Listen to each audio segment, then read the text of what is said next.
people talk about this a lot, and it's come into my awareness recently as well about meditation and spirituality can give you a nice freedom from the body mind, but then at the same time there is a lot of us do carry around lots of trauma, and it would be nice to heal it. Let's not kill ourselves. So got any nice insights on that? Yeah, I have actually. Thought you might. So I've always been very much into therapy and meditation at the same time. And what I see from lots of people is that if you only choose meditation, you can find freedom to a certain extent from the body and mind. So you can free yourself from suffering to an extent. And I would say you can be in this place of freedom because your being is free. So you can come to know your being, and that is free. Yet that won't necessarily touch your human self, and that won't necessarily touch your trauma. And my experience with trauma is that, and Gabor Mate says this, that trauma isn't what happens to you. I don't know his exact words, but trauma isn't what happens to you. It's what happens after the traumatic event. Okay. So if you go through a traumatic event and you keep it to yourself and you don't express the trauma after it's happened, you don't express it, it's locked into the throat, because the throat is the center for expression, obviously. So when you don't express something, it gets locked into your throat. So if you go through, you're getting bullied at school, and every day you're getting bullied, and you never talk to your parents about it, and you never talk to anyone about it, or girls are rejecting you at school and you feel heartbroken, or a friend dies and you don't express it, or you go through a car crash and you don't cry and shake and whatever. But we're so good at holding the things down by the throat. And so, although meditation definitely helps at healing trauma, I find a lot of people haven't activated the throat in that process. Right, okay. And that is a very, very human thing to do. People get into non-duality, get into spirituality, get into meditation, and they want to get away from the human. Yeah. Especially if they've got trauma. They're like, fuck this human, it hurts. Yeah, of course. It's sad. It's scared. I don't want this. I want to get away from it. But if you want to heal trauma, you have to be very, very human. You have to become completely human. And you have to act like you don't know anything about spirituality. And you have to learn to express what you couldn't express at the time. And through opening up the throat and speaking about difficulties that you've been through, whilst you've got a connection to the body, and whilst you've got a connection to freedom, because it can't hurt freedom. So if you're connected to freedom, it's actually very easy to go through this process. It's not very easy, actually, but it's easier than if you weren't. Yeah, sure. And through opening up the throat and just saying what you couldn't say at the time, wow, okay. Pain can come out. Yeah, I like that. Yeah. So I'll give you an example. Yeah. My best mate died when I was 17. Right. And I thought I'd grieved at the time because I'd cried for a few days or something. This was, 16 years ago.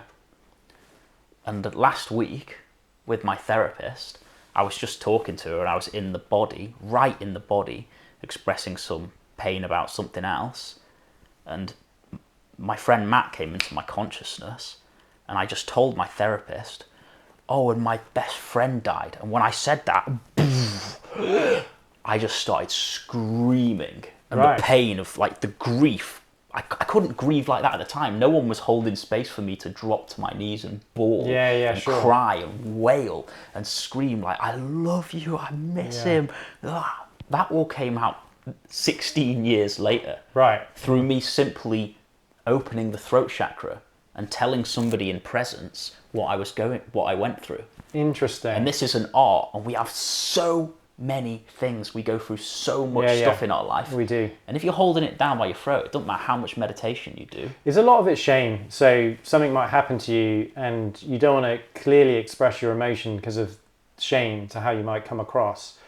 But in doing so, you're not authentically expressing what actually is arising. So for that very reason, it starts getting stored in a sense. So, Yeah, all sorts of things keep it repressed. Right. Shame is one of them. Could be shame. It could be like fear of abandonment. Yeah, sure. It's All more than sorts of yeah. things stop you from expressing it at the Yeah. time. Wow. So then when you actually do start working to express it, So just a quick question then. If you've gone through something that was, challenging and you want to express it, but you're fearful of how you might be judged through others, would the answer be just obviously maybe be wise to who you are expressing it to so that you don't trauma dump on someone, but would it be wise to actually learn how to become this authentic just expression of your emotions? Is that something that helps you move forward quicker from this? Or does it have to be the right contained space? No, it has to be the right contained space, 100%.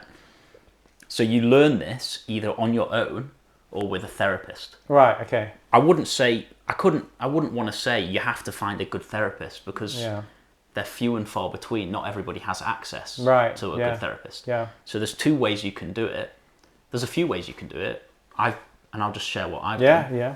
I have a really good group of male friends who are very emotionally open and aware. Yeah, you do. I've cried with my friends hundreds of times. So that's one avenue. Sure, yeah. That's not necessarily the trauma release, but that's one avenue of things I've shared.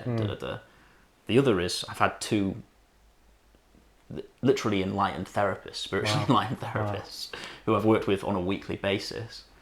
So I've been very, very lucky. Yeah. And so I've learned to express with them. But a lot of this, probably a similar amount, I've done on my own. So I also teach a process whereby you can do this in the safety of your bedroom when no one's in your home, and you do it through imagination. So you bring up somebody who loves you, or somebody, it could even be someone who loved you who's died, and you imagine you're talking to them in heaven.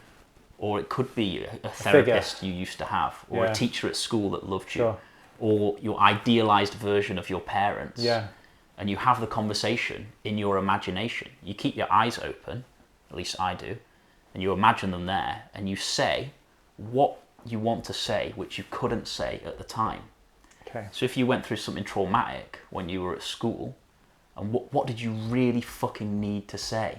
Who did you need to say it to? You probably needed to go home and cry to your mum and cry to your dad and tell your dad that you're scared and ask him for your help. And you don't do this in an intellectual way. You bring them up and you say simple childlike phrases. Like, Dad, I need you. Dad, help me. And when you practice this, if you keep at it, it might take you 20 minutes to get into it, half an hour to get into it. Eventually some pain might start coming. And the more you do it, the more you open the throat and the pain starts emptying out of you. Wow, I like it. Yeah. I like the way you worded some of this stuff. It's interesting. Yeah. I think a lot of people on the spiritual path could do with starting here first, because I think it's a common mistake maybe one might make, is to this stops working, the body mind, the life, the human, and you want to like you said, escape. You want to find the exit.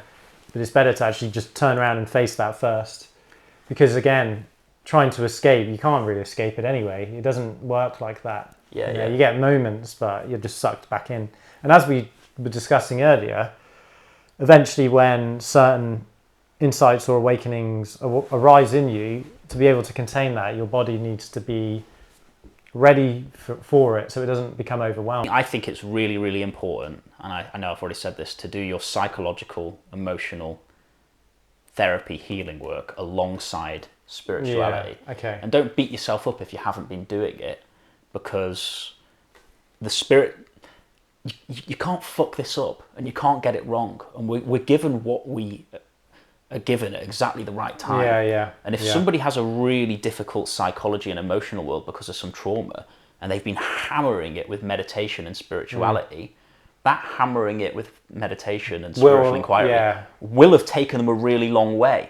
And the only reason it's done that is because of the suffering of the trauma. But now if you listen to a video like this, which is saying, look, come on, meet your humanity, meet yourself with love, help that pain within your heart to unravel. Okay, now it's the time. But it has, but don't worry, don't think you've wasted time with the spiritual stuff, because that probably has opened you to something really good. Yeah.